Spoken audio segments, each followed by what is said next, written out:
"15 years ago, when you came downtown, there was a handful of restaurants, if that were open at night. They were all on the total high-end fine dining, and you would have something to eat, go to the theater, and get out of town. And even in the last few years that we've been open, we've seen our hours. When we first opened, we did killer lunches. Standing room only for lunch, which is what you would expect. But what was really the pleasant surprise was you'd have a nice happy hour, and people would stay, and dinner hour would get longer and longer, and people would stay more and more. Before I accepted this position and I told everybody I was considering going to downtown LA and opening up a Roy's over here, everybody said I was crazy. They said, don't do it, don't go down there, the restaurant's not gonna do well.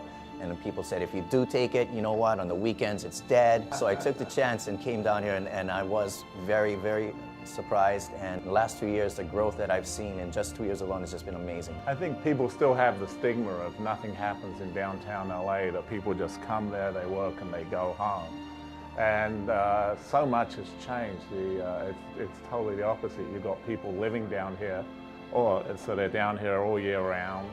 I think the difference was the residential. People are moving into downtown and creating that demand for dinner, for cocktail lounges, for more entertainment. I began a company called 213 Ventures to focus on creating nightlife development, restaurants, bars, cocktail lounges. My first place that I opened was called the Golden Gopher, and it was very successful right off the bat, so it encouraged me to open more locations. Now I've opened 4 spots. This business here has been great since we opened. We opened with a bang back in May of 2005. Our revenue has grown every year since then.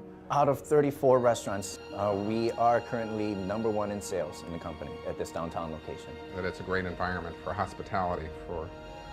I think we're going to see more restaurants, more bars, more boutique hotels and so forth open down here, because I think there's a lot of demand for that.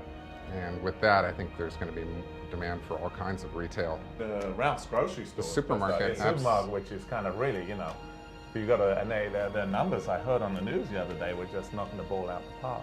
The demand that they've seen is going to encourage other supermarkets and gourmet type stores to come downtown to service the needs of the new residents down here. It really signifies the coming of age of downtown LA.